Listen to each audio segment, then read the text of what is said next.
जय हिंद दोस्तों। आज है पॉलिटी एमसीक्यू सीरीज़ का 14th डे और आज हम देखने वाले हैं पॉलिटी के 10 एमसीक्यू सीरीज़ को। तो देखो आज हम किस प्रकार के टॉपिक्स को पढ़ने वाले हैं और उसके साथ साथ हम इसके एमसीक्यू सीरीज़ को भी देखने वाले हैं। तो ध्यान से देखना ताकि एग्ज़ाम में क्वेश्चंस ना छूटे, ठीक है। तो यहाँ पे देखो ये सारे क्वेश्चंस जो हैं वो यूपीएससी के प्रीवियस ईयर क्वेश्चंस लिया गया है, ठीक है। तो ध्यान से क्वेश्चंस को देखना। देखो आज क्या क्या टॉपिक पढ़ने वाले हैं। तो यूनियन बजट से रिलेटेड हम पढ़ेंगे, राज्यसभा से रिलेटेड, डीपीएसपी से related, fundamental right, liberal democracy, Lok Sabha, legislative councils, जजेज, national water resources council, municipal corporation से रिलेटेड हम टॉपिक्स के साथ साथ हम इसके एमसीक्यू सीरीज़ को देखने वाले हैं। तो क्वेश्चंस को ध्यान से देखना, हम आगे बहुत चीज़ सीखेंगे, ठीक है। तो हम यहाँ पे बेसिक कॉन्सेप्ट्स के साथ साथ एमसीक्यू सीरीज़ को भी देखते हैं। अगर आप लोग पीछे के सीरीज़ को नहीं देखे होंगे तो चैनल के प्लेलिस्ट में जा करके सारे सीरीज़ को देख सकते हैं। आज 14th डे है, ठीक है। देखो यहाँ पे फर्स्ट क्वेश्चन आप देखते हैं। तो first question, when the annual union budget is not passed by the Lok Sabha. बोला जा रहा है कि कब एनुअल यूनियन बजट जो है वो पास नहीं होता है लोकसभा से। तो ये क्वेश्चंस जो है वो पूछा गया है कब, तो 2011 में पूछा गया है यूपीएससी में। अब इस क्वेश्चन सॉल्व करने समय ये बात ध्यान रखना कि क्वेश्चंस क्या पूछ रहा है और स्टेटमेंट क्या दिया है। तो इस बात को ध्यान से पढ़ना, ठीक है। यहाँ पे क्या बोल रहा है, नॉट बोल रहा है, ठीक है, नॉट पास्ड बाय लोकसभा। अब देखो यहाँ पे ऑप्शंस में देखो, the budget is modified and presented again. क्या बजट को फिर से, अगर नहीं पास हो रहा है यूनियन एनुअल बजट, तो क्या फिर से बजट को पास प्रेजेंट किया जा सकता है, फिर से पास कराया जा सकता है क्या? ऐसा तो कुछ नहीं लिखा गया है, ठीक है। The budget is referred, budget को रेफर किया जा सकता है क्या राज्यसभा में सजेशंस के लिए? तो ये भी जो है वो स्टेटमेंट गलत हो जाएगा, ठीक है। Union finance minister is asked to resign. क्या यूनियन फाइनेंस मिनिस्टर को अगर एनुअल फाइनेंशियल बजट नहीं पास हो रहा हो तो क्या यूनियन फाइनेंस मिनिस्टर को रिजाइन करना होगा? ये भी जो है वो गलत हो जाएगा, क्योंकि केवल यूनियन फाइनेंस मिनिस्टर को रिजाइन नहीं करना होगा, बल्कि उसके साथ साथ जितने भी काउंसिल ऑफ मिनिस्टर्स हैं लोकसभा के, सारे को रिजाइन करना पड़ेगा। क्यों? तो हम इसको आगे समझेंगे। ऑप्शंस में देखो यहाँ पे, option number D, the prime minister submits the resignations of council of minister. क्या प्राइम मिनिस्टर जो है वो सबमिट्स, फिर रेजिग्नेशन सबमिट्स कर सकते हैं? तो प्राइम मिनिस्टर को जो है ना वो सबमिट करना पड़ता है फिर रेजिग्नेशन। जब एनुअल यूनियन बजट जो है वो नहीं पास होगा तो प्राइम मिनिस्टर को रेजिग्नेशन पास करना पड़ता है, ठीक है। रेजिग्नेशन उसे मतलब इस्तीफा देना पड़ता है। क्यों देना पड़ता है तो हम आगे समझते हैं। तो ऑप्शन नंबर डी जो है इसका राइट आंसर हो जाएगा। देखो, if the budget is not pass, अगर बजट नहीं पास हो रहा हो, इट इज़ ट्रीटेड, तो मान लिया जाता है ना as a loss of confidence. तो मान लिया जाता है कि सरकार जो है ना वो क्या कॉन्फिडेंस जो है वो लूज़ कर चुकी है, ठीक है, इन द गवर्नमेंट। सरकार जो है वो कॉन्फिडेंस लूज कर चुकी है। अब फिर क्या करना पड़ेगा, तो सरकार को इस्तीफा देना पड़ता है, ठीक है। बिकॉज मनी बिल के बारे में जो है वो कहाँ बताया गया है, तो मनी बिल के बारे में जो है आर्टिकल नंबर 110 में बताया गया है, passing it is essential for government survival. और यूनियन बजट को जो है वो पास कराना जो है ना वो ज़रूरी होता है, और नहीं पास हो रहा है तो मान लिया जाता है कि सरकार जो है वो क्या है, नो कॉन्फिडेंस मोशन आ रही, कि सरकार के पास कोई कॉन्फिडेंस नहीं बचा है, ठीक है। तो वहाँ पे नो कॉन्फिडेंस मोशन हो जाता है, जिसके कारण सरकार को फिर रिजाइन देना पड़ता है, ठीक है।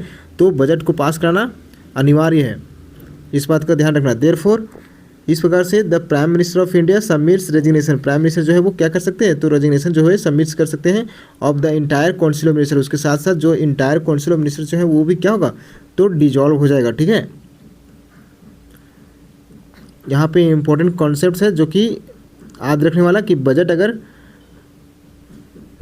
पास होगा तो कॉन्फिडेंस ऑफ गवर्नमेंट्स का कॉन्फिडेंस होना जरूरी है, ठीक है, गवर्नमेंट्स के पास, ठीक है। Budget deficit government loses majority in Lok Sabha, और बजट डेफिसिट हो रहा है तो समझ लो कि सरकार जो है वो क्या कर चुकी है, तो लूज कर चुकी है मेजोरिटी को लोकसभा में, ठीक है।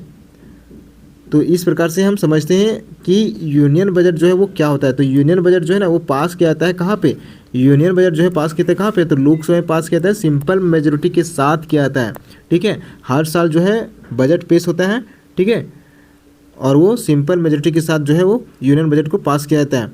देखो यहाँ पे सिंपल मेजोरिटी मतलब क्या होता है, तो सिंपल मेजोरिटी मतलब 50% ऑफ मेंबर्स, हाँ ना, जितना मेंबर्स आए हुए रहते हैं ना उस दिन, जितना मेंबर आए हुए रहते हैं उससे कम से कम एक मेंबर जो है ना वो ज़्यादा होना चाहिए, तब जाकर के क्या होता है, तो बजट पास होता है। Note total strength of Lok Sabha, total strength नहीं लोकसभा का, ठीक है, जितना मेंबर आए हैं उतना में से एक ज़्यादा होना चाहिए। 50% का बात कर रहा है, ठीक है, ध्यान रखना इस बात का। Only those present and voting are counted, जो प्रेजेंट होते हैं उसी का वोट जो है वो काउंट होता है। फिर यहाँ पे समझते हैं हम कि ऑप्शंस क्यों गलत है, ठीक है। तो budget is modified by presented again, क्या बजट को फिर से प्रेजेंट करना क्यों गलत है, तो हम इसको समझते हैं। There is not correct constitutional position, ये क्या है, तो ये करेक्ट कॉन्स्टिट्यूशनल पोजीशन नहीं बताया जाता, ठीक है। If the budget is not passed, अगर बजट नहीं पास होता है, इट इंडिकेट्स, क्या इंडिकेट्स करता है, तो ये इंडिकेट्स करता है कि लॉस ऑफ मेजोरिटी, सरकार क्या कर चुकी है, तो मेजोरिटी को लूज कर चुकी है, ठीक है। Not just a technical issue, it is not simply री इंट्रोड्यूस, फिर से री इंट्रोड्यूस नहीं किया जा सकता है, जैसे कि ऑर्डिनरी बिल को इंट्रोड्यूस किया जाता है, ठीक है। ऑर्डिनरी बिल क्या होता है, तो हम इसके बारे में पहले हम बता चुके हैं, ठीक है। अब हम ऑप्शंस बी के ऊपर समझते हैं, ध्यान से सुनना, ठीक है। The budget is refer to the Rajya Sabha for suggestion, Rajya Sabha में फिर से क्या सजेशंस के लिए रिफ़र कर सकता है क्या, तो मनी बिल जो है ना वो केवल कहाँ इंट्रोड्यूस होता है, तो मनी बिल जो है वो इंट्रोड्यूस होता है केवल लोकसभा में। तो राज्यसभा कैन ओनली, राज्यसभा जो है ना वो डिस्कस कर सकता है और पहले 14 दिन जो है ना वो कुछ सजेशन दे सकता है, लेकिन ये अनिवार्य नहीं है कि लोकसभा के मेंबर जो है ना वो मानेंगे इस, जो वो सजेशन देगा राज्यसभा के मेंबर, ये ज़रूरी नहीं है कि लोकसभा के मेंबर जो है वो इस सजेशंस को मानेंगे है, ठीक है। बस वो सजेशन दे सकते हैं विदिन 14 डेज, उसके बाद जो है उसे फिर से लोकसभा में भेजना पड़ता है। अब हम ऑप्शन सी को समझते हैं। The union finance minister is asked to resign, union finance minister को जो है ना, the finance minister is alone not responsible, तो फाइनेंस मिनिस्टर जो है वो केवल रिस्पॉन्सिबल नहीं होते हैं, बल्कि बजट जो है वो रिफ्लेक्ट करता है the policy entire council of ministers के ऊपर, ठीक है। तो इसी सारे जो है वो सारे को रिजाइन करना पड़ जाता है फिर अगर बजट पास नहीं हो रहा तो, ठीक है। अब हम समझते हैं आज का सेकेंड क्वेश्चन। तो सेकेंड क्वेश्चन को देखते हैं। Rajya Sabha has equal powers with Lok Sabha, यहाँ पे बताया जा रहा है कि राज्यसभा के पास जितना पावर होता है उतना ही लोकसभा के पास पावर होता है। इस स्टेटमेंट में किस में दर्शाया गया है, ठीक है, इक्वल पावर जो है वो किस में होता है, ठीक है। तो ये क्वेश्चन जो है वो यूपीएससी का 2020 का क्वेश्चन है, ठीक है। अब यहाँ पे हम स्टेटमेंट को समझते हैं। The matter of creating knew all India services को क्रिएट करने में क्या राज्यसभा और लोकसभा के पास पावर जो है वो सेम होता है क्या, नहीं, राज्यसभा के पास पावर जो है वो ज़्यादा होता है ऑल इंडिया सर्विसेज को क्रिएट करने में, ठीक है। अमेंडिंग द कॉन्स्टिट्यूशंस, क्या कॉन्स्टिट्यूशंस को अमेंड करने में पावर ज़्यादा दोनों के पास इक्वल होता है क्या, तो ये जो है वो राइट आंसर हो जाएगा। क्या हो जाएगा, ये सही आंसर हो जाएगा कि दोनों के पास पावर जो है ना वो इक्वल होता है संशोधन करने में, ठीक है। The removal of the government को रिमूवल करने में क्या पावर एक ही होता है क्या, तो ये भी जो है वो गलत हो जाएगा।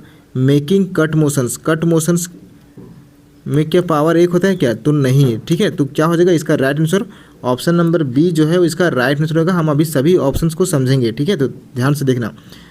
ये सही क्यों होगा, तो देखो, in the constitutional amendment bills, ये कॉन्स्टिट्यूशनल अमेंडमेंट बिल आर्टिकल 368 में बताया गया है कि बोथ हाउसेस ऑफ पार्लियामेंट यानी कि लोकसभा और राज्यसभा में हैव इक्वल पावर्स, दोनों के पास क्या है, तो दोनों के पास इक्वल पावर्स हैं।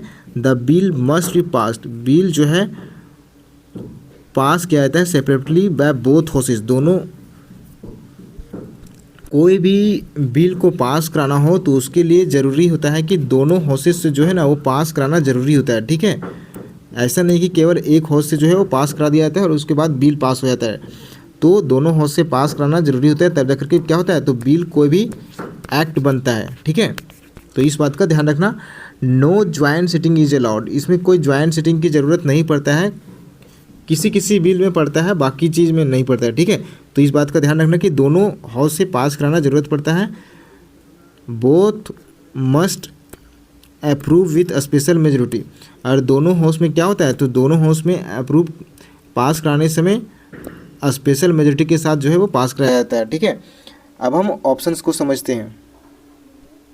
तो ऑप्शंस को देखते हैं, इसमें हमें ज़्यादा अच्छे से समझने का प्रयास करेंगे, ठीक है। तो देखो फर्स्ट ऑप्शन जो दिया गया था वो क्यों गलत है तो समझते हैं। The matter of creating knew all India services, all India services में जो है वो क्यों दोनों के पास पावर सेम नहीं है, तो यहाँ पे जो हमारा कॉन्स्टिट्यूशन राइट है तो हम उसको समझते हैं। अंडर आर्टिकल 312, कहाँ पे 312 में जो है ना बताया गया है कि राज्यसभा के पास जो है वो स्पेशल पावर है, किसके लिए, तो ऑल इंडिया सर्विसेज को क्रिएट करने में, ठीक है। Rajya Sabha can pass a resolution 2/3 majority to create all India services, Rajya Sabha जो है वो 2/3 मेजोरिटी के साथ जो है वो रिजोल्यूशन पास करता है और उसके साथ जो है उसे क्या, तो ऑल इंडिया सर्विसेज को क्रिएट करने के लिए इसके बारे में जो है बताया गया है हमारे संविधान में, ठीक है। सो पावर्स आर नॉट इक्वल, तो पावर्स जो है वो इक्वल नहीं है, राज्यसभा इज स्ट्रॉन्गर, तो राज्यसभा जो है वो ऑल इंडिया सर्विसेज को क्रिएट करने में यहाँ पे क्या है, तो स्ट्रॉन्गर है, ठीक है। अमेंडिंग द कॉन्स्टिट्यूशन के बारे में बता चुके हैं कि अमेंडमेंट का अधिकार जो है वो पार्लियामेंट का किसके तहत है, तो आर्टिकल 368 के तहत है। Both houses have equal power, दोनों हाउस के पास क्या है, तो इक्वल पावर है। Bill must pass in each house separately, और बिल को जो है पास कराया जाता है प्रत्येक हाउस में, यानी लोकसभा और राज्यसभा दोनों में सेपरेटली रूप से पास कराना अनिवार्य है, ठीक है। नो डोमिनेंस ऑफ लोकसभा, जिसके कारण जो है वो क्या हो जाएगा, तो स्टेटमेंट बी जो है वो राइट आंसर हो जाएगा। वहीं हम स्टेटमेंट 3 को डी को समझते हैं, मेकिंग कट मोशंस, तो कट मोशंस जो है वो क्या होता है, तो रिलेटेड होता है बजट या डिमांड्स फॉर ग्रांट्स। हम इसके बारे में समझेंगे कि कट मोशंस क्या होता है, ठीक है। तो अभी समझ लो, ये जो है वो only Lok Sabha has this power, केवल इसका पावर जो है वो किसके पास होता है, लोकसभा के पास होता है। Rajya Sabha can not move cut motions, Rajya Sabha के पास इसके लिए जो है वो कोई पावर नहीं होता है। अब समझो कि कट मोशंस क्या होता है, तो कट मोशंस जो है ना, जब सांसद जो है वो सरकार के बजट में किसी खर्च को कम करने के लिए प्रस्ताव रखते हैं, जैसे सरकार चाह रही है किसी चीज़ के लिए खर्च करना, ठीक है, और सांसद को लग रहा है कि इसमें खर्च जो है वो कम करना चाहिए, ठीक है। तो सांसद क्या कहेंगे, तो इसमें खर्च कम करने के बारे में जो है वो सांसद कहेंगे, ठीक है। तो इसी को जो है ना वो कट मोशन कहा जाता है कि जितना सरकार एक्सपेंडिचर कर रही है ना उससे कम खर्च करना चाहिए सरकार को, इसी को हम क्या कहते हैं, तो कट मोशन कहते हैं। देखो यहाँ पे सरकार कहती है कि इस काम के लिए जो है कम से कम जो है ना 1000 खर्च करेंगे, ठीक है। एमपी कहते हैं कि नहीं इससे कम करना होगा, तो इसी को हम कहते हैं सिंपल भाषा में कट मोशन, ठीक है। अब हम समझते हैं आज का थर्ड क्वेश्चन को। तो थर्ड क्वेश्चन है, which of the following is are included in the directive principles of state policy. जो स्टेटमेंट दिए गए हैं तो कौन सा स्टेटमेंट जो है ना वो directive principles of state policy के लिए है। ये क्वेश्चन जो है वो यूपीएससी में 2008 में क्वेश्चन पूछा गया है, ठीक है। तो इस स्टेटमेंट को ध्यान से समझो, ठीक है। स्टेटमेंट को जब तक समझोगे नहीं तब तक क्वेश्चन सॉल्व नहीं होगा। क्वेश्चन और स्टेटमेंट को बहुत ध्यान से समझना, तब जाकर के आंसर लगाना, ठीक है।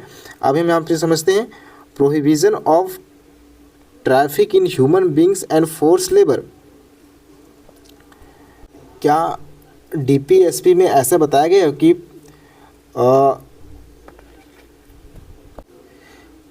बंधुआ मजदूर और मानव तस्करी के बारे में जो है क्या डीपीएसपी में बताया गया है क्या?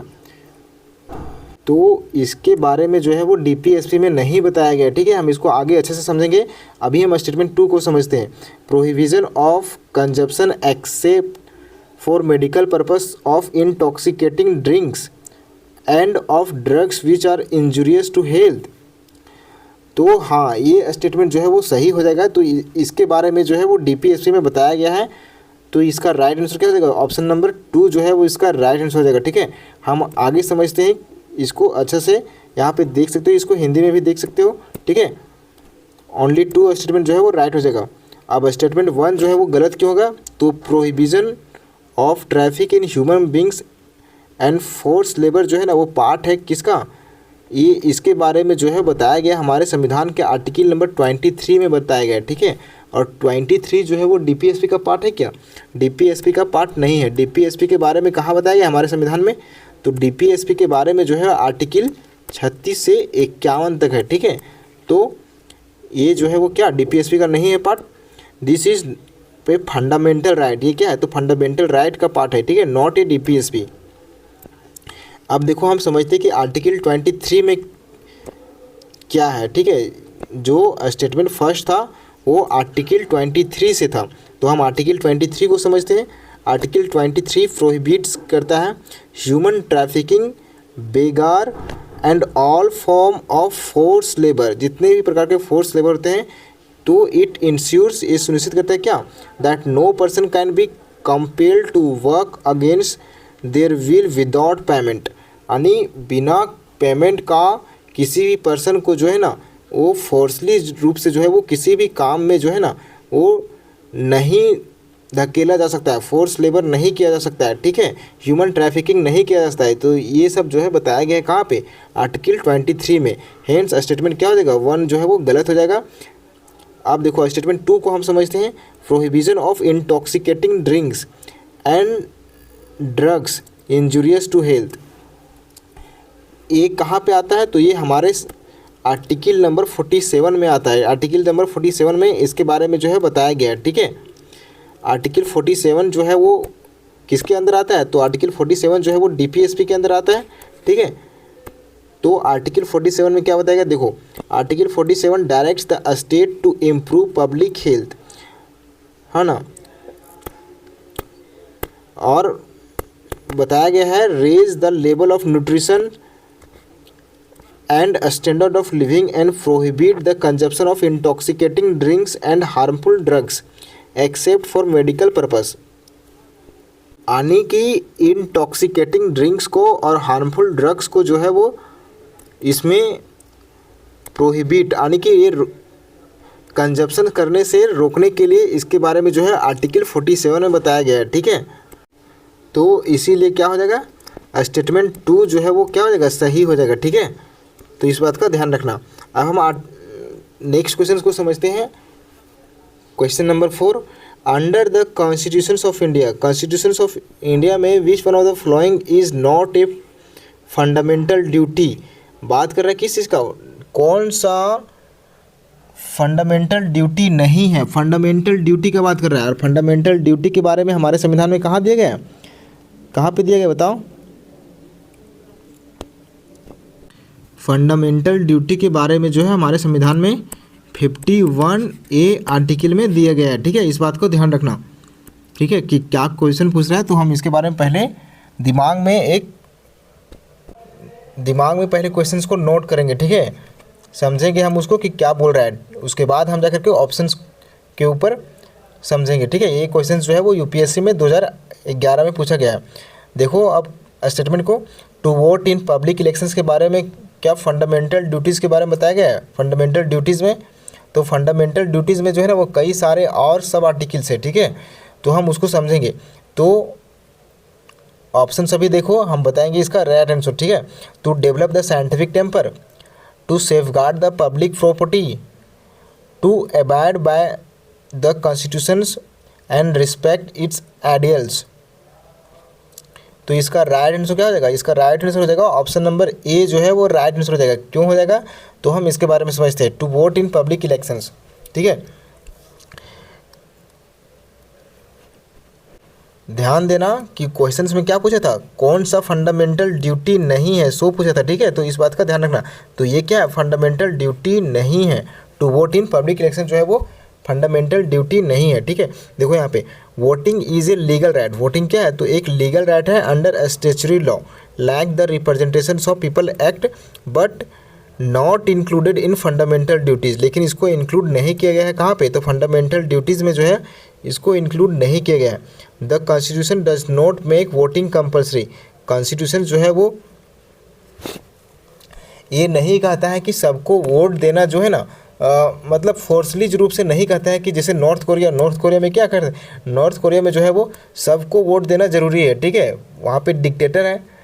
अभी हाल ही में नॉर्थ कोरिया में क्या हुआ, तो नॉर्थ कोरिया में इलेक्शन हुआ जिसमें नॉर्थ किम जोंग को जो है वो 99.93% जो है वो वोट मिला, ठीक है। यानी कि लगभग 100% वोट जो है वो नॉर्थ कोरिया में किम जोंग को ही मिला, ठीक है। तो वहाँ पे जो क्या हुआ, तो वहाँ पे वोट जो है ना वो कंपलसरी था कि हर इंसान जो है वो वहाँ पे वोट किया, ठीक है। ऐसा नहीं कि कोई इंसान वोट नहीं किया। अब यहाँ पे क्या है, यहाँ पे मतलब मन करेगा तो क्या करता है, जाकर के वोट देता है, 18+ जिसका एज हो गया है जाकर के वोट करता है, ठीक है। ऐसा नहीं कि सरकार उसके लिए कोई पनिशमेंट करती है, ठीक है। तो हर किसी के लिए वोट जो है वो कंपलसरी है, लेकिन जिसका 18+ साल हो गया वो जाकर के वोट कर सकता है, ठीक है। Important some countries like Australia have compulsory voting, Australia में भी जो है वो कंपलसरी वोटिंग है, but India does not, India जो है वो ये ज़रूरी नहीं है कि सब कोई वोट करेगा तभी, ठीक है। टू डेवलप साइंटिफिक टेम्पर जो है वो क्या है, ये जो है वो फंडामेंटल ड्यूटी है कहाँ पे, तो साइंटिफिक टेम्पर को रखा गया है आर्टिकल 51A(H) में जो है वो साइंटिफिक टेम्पर को रखा गया है, ठीक है। अब आर्टिकल 51A(H) क्या कहता है सो समझते हैं। आर्टिकल 51A(H) जो है वो हमारे संविधान में it shall be duty of every citizen, सभी सिटीजन को ड्यूटी है कि to develop scientific temper humanism, क्या डेवलप करने के बारे में, तो ह्यूमनिज्म को डेवलप करने के बारे में, and spirit of inquiry and reform, ठीक है। उसी प्रकार से देखो यहाँ पे अगर हम इसको सिंपल एग्जांपल से समझते हैं, this means citizen should B think logically, यानी मानो जो है वो लॉजिकली रूप से सोचे और साइंटिफिकली रूप से जो है वो काम करे, ठीक है। अवॉइड सुपरस्टिशंस को अवॉइड करे, फिर ब्लाइंड बिलीव्स को जो है वो अवॉइड करे। तो इसके बारे में जो है हमारे संविधान के आर्टिकल नंबर कहाँ पे दिया गया है, तो 51A(H) में दिया गया है, ठीक है। सुपरस्टिशंस मतलब समझ रहे हो ना, जो कि जो झाड़ फूक करता है ना उस सब चीज़ों पे ब्लाइंड जो है ना विश्वास ना करे, ठीक है, ढोंगी बाबाओं पे विश्वास ना करे। तो इसके बारे में जो है हमारे संविधान के आर्टिकल नंबर 51A(H) में दिया गया है, ठीक है। प्रमोट ह्यूमन वैल्यूज़ क्या करता है, तो प्रमोट करता है ह्यूमन वैल्यूज़ को, ह्यूमनिज्म्स को। Have a mindset of questioning का माइंडसेट रखे, लर्निंग का माइंडसेट रखे, और इम्प्रूविंग क्या करे, तो सोसाइटी को इम्प्रूव करे, ठीक है। उसी प्रकार से हम समझते हैं ऑप्शन नंबर C को अब समझते हैं, ठीक है। दिस इज़ फंडामेंटल ड्यूटी, ये क्या है, तो फंडामेंटल ड्यूटी है अंडर आर्टिकल 51A(I) में बताया गया, कहाँ पे, तो अंडर आर्टिकल 51A(I) में। It shall be the duty of every citizen, सभी सिटीजन्स का ड्यूटी है इंडिया में to safeguard the public property, public property को क्या करे, तो सेफगार्ड करे, एंड एब्ज्यूर वायलेंस, ठीक है। अब हम समझते हैं इसको, हम और सिंपल भाषा में समझें तो this mean citizen should protect public property को क्या करे, तो प्रोटेक्ट करे, लाइक जैसे कि बसेस को प्रोटेक्ट करे, ट्रेन्स को प्रोटेक्ट करे, गवर्नमेंट बिल्डिंग, रोड्स, इन सब को क्या है, तो प्रोटेक्ट करने के बारे में जो है बताया गया हमारे संविधान के आर्टिकल नंबर 51A(I) में बताया गया है, ठीक है। ये सब क्या है, तो फंडामेंटल ड्यूटी है, ठीक है। Avoid violence in any form, protest, conflicts etcetera, ठीक है। अब हम ऑप्शन नंबर D को समझते हैं, to abide by the constitutions and respect its ideals. तो ये क्या है, ये भी जो है वो फंडामेंटल ड्यूटी है जो कि बताया गया है आर्टिकल नंबर 51A के A में, ठीक है। It shall be duty to every citizens of India to abide by the constitutions and respect its ideals and institutions, the national flag और नेशनल एंथम के प्रति जो है वो क्या करे, तो रिस्पेक्ट की भावना रखे, ठीक है। तो ये बताया गया है आर्टिकल नंबर 51A में, ठीक है। एक क्वेश्चन देखो पूछा गया है किस तरीके से एग्जाम में और किस तरीके से पूछा जा सकता है, तो इसका अनुमान लगा सकते हो, ठीक है। This mean citizen should be, इसका मतलब क्या होता है कि रिस्पेक्ट करे ideals and institution like parliament, judiciary, इन सब को भी क्या करे तो रिस्पेक्ट करे, ठीक है। So respect the national anthem and national flag को भी रिस्पेक्ट करे। तो ये हमारे संविधान के आर्टिकल नंबर 51A में बताया गया है, ठीक है। अब यहाँ पे हम जो भी फंडामेंटल ड्यूटी है, जो 11 फंडामेंटल ड्यूटी होता है उसको यहाँ पे बताया गया है, तो इसको देख सकते हो, ठीक है। इससे रिलेटेड कई बार क्वेश्चंस पूछा गया है, तो इसको इग्नोर नहीं करना, इसको और अच्छे से पढ़ना है, तो इसको रोक करके पढ़ लो, ठीक है। अब हम देखते हैं आज का नेक्स्ट क्वेश्चंस को, जो कि आज का 5th क्वेश्चन होगा। तो 5th क्वेश्चन है विच one of the following factors constitutes the best safeguard of liberty in A liberal democracy. कौन सा बेस्ट सेफगार्ड है लिबर्टी इन ए लिबरल डेमोक्रेसी में, जो है वो कौन लिबर्टी का बेस्ट सेफगार्ड कौन सा है, ठीक है। तो ये क्वेश्चन जो है ना वो पूछा गया है यूपीएससी में 2021 में, ठीक है। एक कमिटेड जुडिशरी क्या बेस्ट सेफगार्ड है लिबर्टी का। सेंट्रलाइजेशन ऑफ पावर, क्वेश्चंस को ध्यान से समझना। इलेक्टेड गवर्नमेंट्स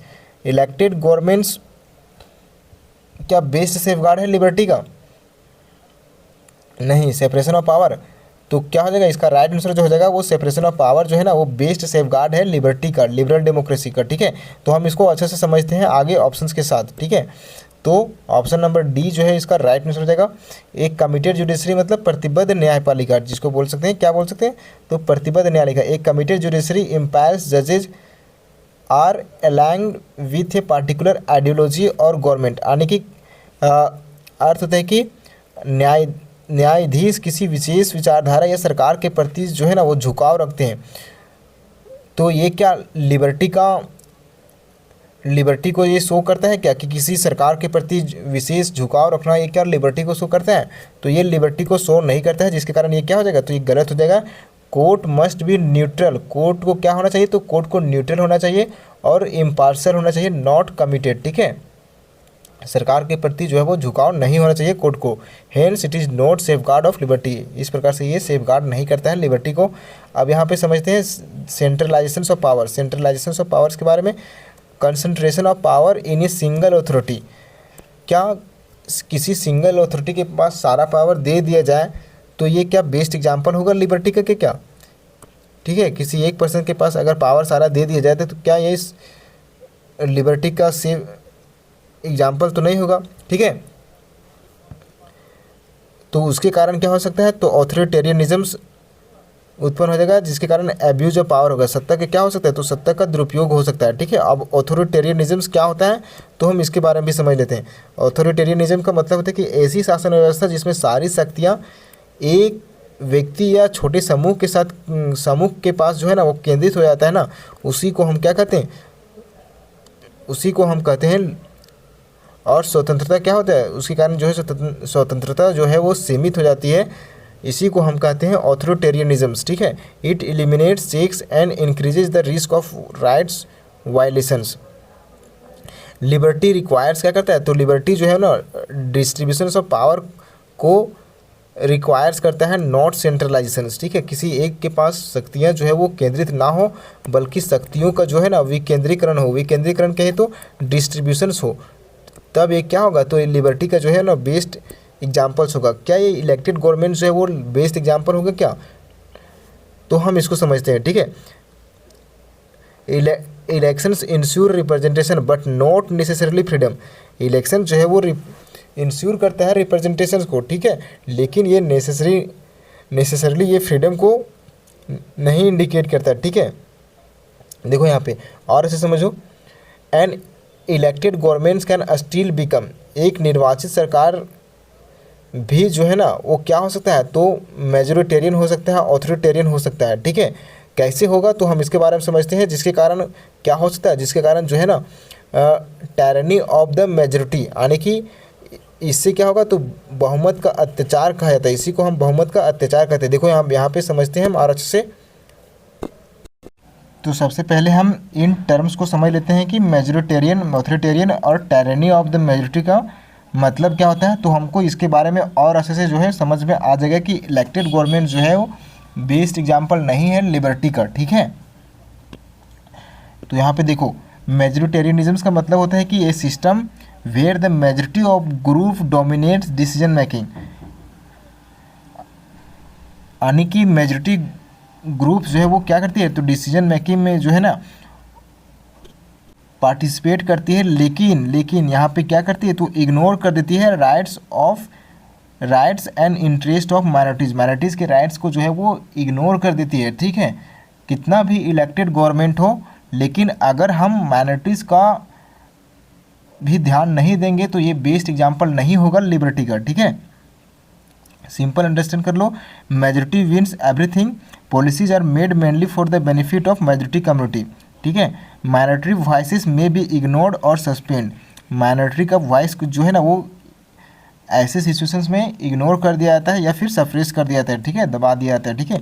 उसी प्रकार से हम ऑथोरिटेरियनिज्म का मतलब समझते हैं, a system where the power is concentrated, जहाँ पे पावर जो है वो कंसंट्रेट होता है इन वन लीडर और एक स्मॉल ग्रुप। जहाँ पे पावर कहाँ पे कंसंट्रेट होता है, तो एक लीडर के पास या फिर स्मॉल ग्रुप्स के पास।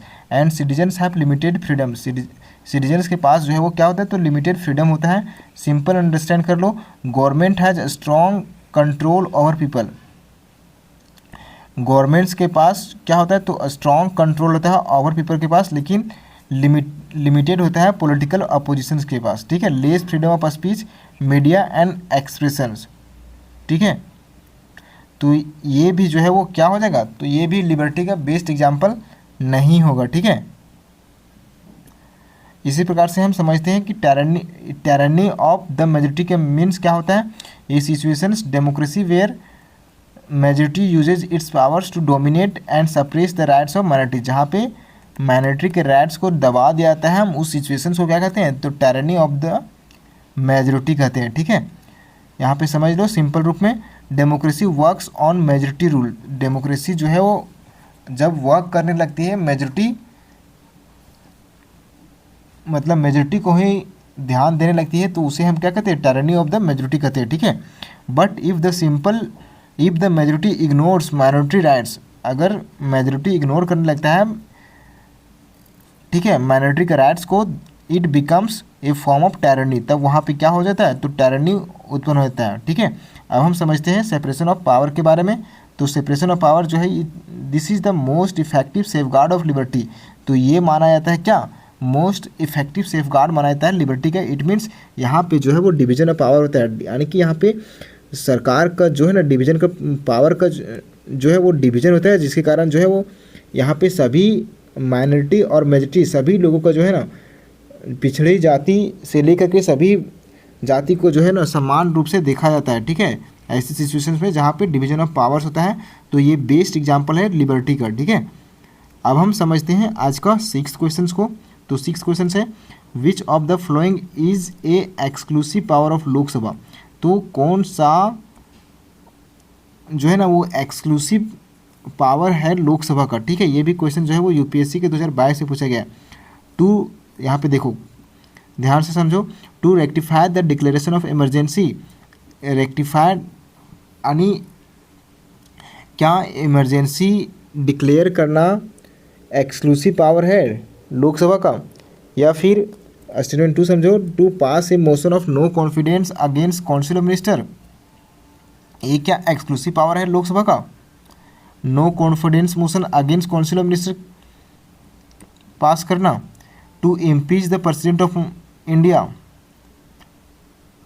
तो इसका राइट आंसर क्या हो जाएगा, ऑप्शन नंबर बी जो है इसका राइट आंसर हो जाएगा। तो हम इसको समझते हैं आगे। ये क्वेश्चन जो है वो यूपीएससी में पूछा गया था 2022 में, इस बात का ध्यान रखना, ठीक है। कब पूछा गया था, 2022 में, ठीक है। तो देखो ये सही है, क्यों, तो समझते हैं। Only the no confidence motion is an exclusive power of Lok Sabha, no confidence motion जो है वो एक्सक्लूसिव पावर है लोकसभा का, ठीक है। क्योंकि काउंसिल ऑफ मिनिस्टर जो है ना वो कलेक्टिवली रिस्पॉन्सिबल कहाँ होता है, तो लोकसभा में कलेक्टिवली रिस्पॉन्सिबल होता है आर्टिकल 25 के 3 के तहत। Hence Lok Sabha can remove the governments, Lok Sabha जो है वो क्या कर सकती है, तो रिमूव कर सकती है गवर्नमेंट्स को, ठीक है। हम स्टेटमेंट को समझते हैं, to rectify the declaration of emergency. तो इमरजेंसी जो है ना वो आर्टिकल नंबर 352 में बताया गया है, जो कि must be approved by both houses of parliament. अगर इमरजेंसी डिक्लेयर करना हो तो इसके लिए ज़रूरी होता है कि दोनों हाउस से अप्रूवमेंट मिले, ठीक है। इफ़ लोकसभा इज डिजॉल्व, अगर लोकसभा डिजॉल्व हो जाता है तो राज्यसभा जो है ना इसको अप्रूव कर सकता है। So this is not exclusive power of Lok Sabha. ये क्या है, तो एक्सक्लूसिव पावर नहीं है लोकसभा का, ठीक है। इसी प्रकार से देखो, to impeach the president of India, impeachment can be initiated in either house. Impeachment जो है वो कहीं से भी शुरू किया जा सकता है, किसी भी हाउस से, ठीक है। Must be pass by Lok Sabha, लेकिन ये ज़रूरी होता है कि इम्पीचमेंट अगर किसी भी हाउस से शुरू किया जा सकता है, लेकिन ये ज़रूरी है कि लोकसभा और राज्यसभा से पास हो, ठीक है। Not exclusive power to Lok Sabha, इसलिए जो है वो एक्सक्लूसिव पावर नहीं है लोकसभा के पास, ठीक है। इसी प्रकार से देख सकते हो आज का 7th क्वेश्चन को आप देखते हैं। 7th क्वेश्चन बताया जा रहा है कि विच one of the following states of India does not have legislative council so far even through the constitutions 7th amendment act 1956 provide for its, ठीक है। यानी कि 7th अमेंडमेंट एक्ट 1956 में प्रावधान होने के बावजूद जो है ना वो कौन सा स्टेट में जो है वो अभी तक जो है वो लेजिस्लेटिव काउंसिल जो है वो नहीं है, ठीक है। हम ये क्वेश्चन जो है वो पूछा गया है 1995 में, तो इसका राइट आंसर जो हो जाएगा वो क्या हो जाएगा, कौन सा स्टेट में लेजिस्लेटिव काउंसिल जो है वो नहीं है, जो कि 7th अमेंडमेंट एक्ट में इसके बारे में जो है बताया गया था, ठीक है, लेकिन वहाँ पे लेजिस्लेटिव काउंसिल नहीं बना, ठीक है। तो इसका राइट आंसर जो हो जाएगा वो मध्य प्रदेश इसका राइट आंसर हो जाएगा। तो option number D right answer हो जाएगा, ठीक है। Madhya Pradesh does not have legislative council, Madhya Pradesh के पास जो है वो लेजिस्लेटिव काउंसिल नहीं है, जो कि 7th अमेंडमेंट एक्ट में इसके बारे में बताया गया था, ठीक है। अब हम ऑप्शंस में समझते हैं। तो ऑप्शंस में जो है महाराष्ट्र जो है, महाराष्ट्र के पास जो है वो लेजिस्लेटिव काउंसिल है, इस बात का ध्यान रखना, वहाँ पे लेजिस्लेटिव काउंसिल भी है और लेजिस्लेटिव असेंबली भी है, तो इस बात का ध्यान रखना। कौन कौन से स्टेट में लेजिस्लेटिव काउंसिल है तो हम इसके बारे में बताएंगे, तो इस बात का ध्यान रखना। बिहार में भी जो है वो लेजिस्लेटिव काउंसिल है, जो कि oldest states with back cameral system, जहाँ पे बहुत पहले से जो है वहाँ पे बैक कैमरल लेजिस्लेचर पाया जाता है, ठीक है। कर्नाटका में जो है वो लेजिस्लेटिव काउंसिल है, ठीक है, इस बात का ध्यान रखना। और मध्य प्रदेश में जो है वो लेजिस्लेटिव काउंसिल नहीं है, तो इस बात का ध्यान रखना, जिसके बारे में जो है वो 7th अमेंडमेंट एक्ट में तो इसमें बताया गया था कि इसमें लेजिस्लेटिव काउंसिल होना चाहिए, लेकिन जो है वो अब तक लेजिस्लेटिव काउंसिल वहाँ पे नहीं है, ठीक है।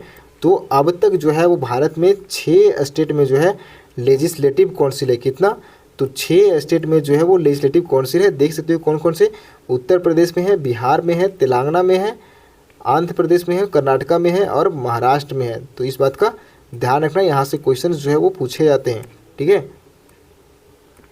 बाय कैमरल लेजिस्लेचर स्टेट का बात करें तो क्या हो जाता है, लेजिस्लेटिव काउंसिल और लेजिस्लेटिव स्टेट, इस बात का ध्यान रखना, ठीक है।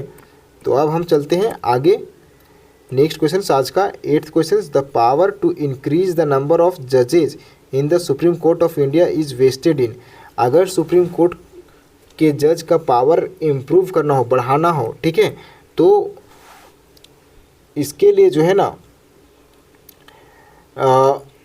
कौन जिम्मेदार होता है, ठीक है। अगर जजेज को बढ़ाना है, पावर बढ़ाना है, ठीक है, संख्या को बढ़ाना है, तो कौन इसको बढ़ा सकता है, ये यूपीएससी के क्वेश्चंस पूछे गए हैं 2014 में, ठीक है। तो प्रेसिडेंट ऑफ इंडिया बढ़ा सकते हैं क्या, parliament, chief justice of India, law commission, तो इसका राइट आंसर जो हो जाएगा वो बी हो जाएगा, ठीक है। पार्लियामेंट जो है वो सुप्रीम कोर्ट के जज का सीट जो है वो बढ़ा सकते हैं, ठीक है।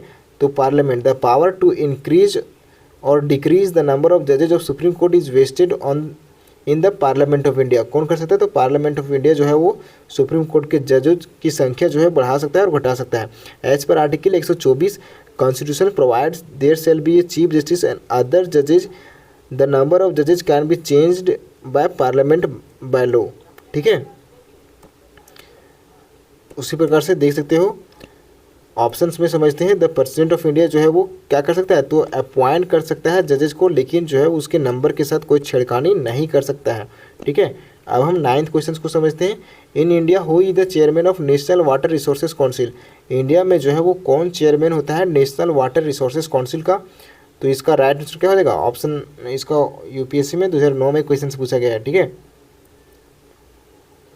कौन होता है, तो इसका राइट आंसर जो हो जाएगा वो प्राइम मिनिस्टर जो है वो इसके चेयरमैन होते हैं, इस बात का ध्यान रखना। ठीक है, option number A right answer हो जाएगा। The national water resources council is chaired by prime minister of India. कौन चेयर करते हैं, तो prime minister of India. It is the highest policy making body, ये क्या है, हाईएस्ट पॉलिसी मेकिंग बॉडी है on water resources India. Water resources में ये क्या है, तो हाईएस्ट पॉलिसी मेकिंग बॉडी है। इसका इस्टेब्लिश जो हुआ था वो 1983 में हुआ था। ठीक है, अब नेशनल वाटर रिसोर्सेज काउंसिल क्या होता है, तो national water resources council is the highest policy making body in India for water resources management. Water resources management करने के लिए जो है वो ये हाईएस्ट पॉलिसी मेकिंग बॉडी है। ठीक है, सिंपल भाषा में समझ लो, in a top council that decides how water resources should be used, कितना वाटर को यूज़ करना है, कैसे मैनेज करना है और कैसे कंजर्व करना है, तो ये डिसाइड करता है कौन, तो ये डिसाइड करता है NWRC national water resources council. ठीक है, और इसको चेयर कौन करते हैं, तो इसको चेयर करते हैं प्राइम मिनिस्टर ऑफ इंडिया। इसे मेंबर होते हैं chief minister of all states, सभी स्टेट के चीफ मिनिस्टर, यूनियन मिनिस्टर्स जो भी होते हैं केंद्र सरकार, ठीक है, and ministers of union territories. अब हम देखते हैं आज का नेक्स्ट क्वेश्चन जो कि लास्ट क्वेश्चन है। In India first municipal corporation my setup in one of the following. तो फर्स्ट म्यूनिसिपल कॉरपोरेशन जो है वो कहाँ सेटअप किया गया था, ये यूपीएससी का क्वेश्चन है, 2009 में पूछा गया है। ठीक है, तो फर्स्ट म्यूनिसिपल कॉरपोरेशन जो है वो सेटअप किया गया था कहाँ पे, तो इसका राइट आंसर क्या होगा, चेन्नई में जो है वो सेटअप किया गया था। ठीक है, चेन्नई इसका राइट आंसर हो जाएगा। The first municipal corporation in India was establish at Chennai then Madras in 1968। कब, तो 1968 में ड्यूरिंग ब्रिटिश रूल। ठीक है, इस बात का ध्यान रखना। It is also one of the oldest municipal bodies, ये क्या है, तो ओल्डेस्ट म्यूनिसिपल बॉडीज है इन द वर्ल्ड। अब हम ऑप्शंस के ऊपर समझते हैं। तो कोलकाता जो है, Kolkata got its municipal corporation later 1976। Kolkata में जो है म्यूनिसिपल कॉरपोरेशन कब इस्टेब्लिश हुआ था, तो 1976 में, नॉट फर्स्ट। अब चेन्नई को बारे में बता चुके हैं कि चेन्नई में जो है वो 1688 में जो है वो इस्टेब्लिश हुआ था म्यूनिसिपल कॉरपोरेशन। ठीक है, अब म्यूनिसिपल कॉरपोरेशन क्या होता है तो हम इसको आगे समझेंगे। ठीक है, मुंबई में जो है वो इस्टेब्लिश हुआ था 1976 में, दिल्ली में जो है वो इस्टेब्लिश हुआ था 1958 में। ठीक है, म्यूनिसिपल कॉरपोरेशन क्या होता है तो समझो। तो म्यूनिसिपल कॉरपोरेशन जो है वो एक अर्बन लोकल गवर्नमेंट बॉडी होता है। क्या, urban local government body for large cities in India, responsible for providing basic civil services.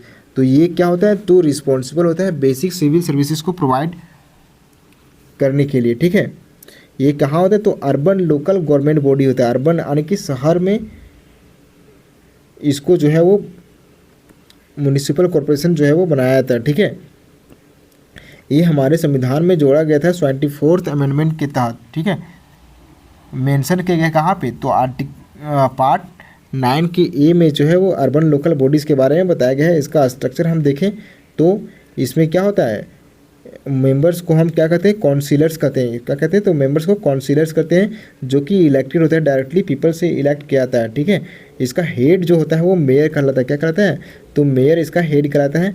अब इसका एग्जीक्यूटिव विंग का बात करें, जो कि हेडेड किया जाता है किसके द्वारा, तो म्यूनिसिपल कमिश्नर के द्वारा, और अपॉइंट किया जाता है स्टेट गवर्नमेंट्स के द्वारा। म्यूनिसिपल कमिश्नर जो है वो हेड किसके द्वारा अपॉइंट किया जाता है, तो स्टेट गवर्नमेंट्स के द्वारा इसको अपॉइंट किया जाता है। रिस्पॉन्सिबल फॉर द एडमिनिस्ट्रेशन, तो ये रिस्पॉन्सिबल होता है एडमिनिस्ट्रेशन के लिए एंड इम्प्लीमेंटेशन के लिए। ठीक है, तो थैंक यू, आज का लेक्चर इतना ही था। Take care, bye bye.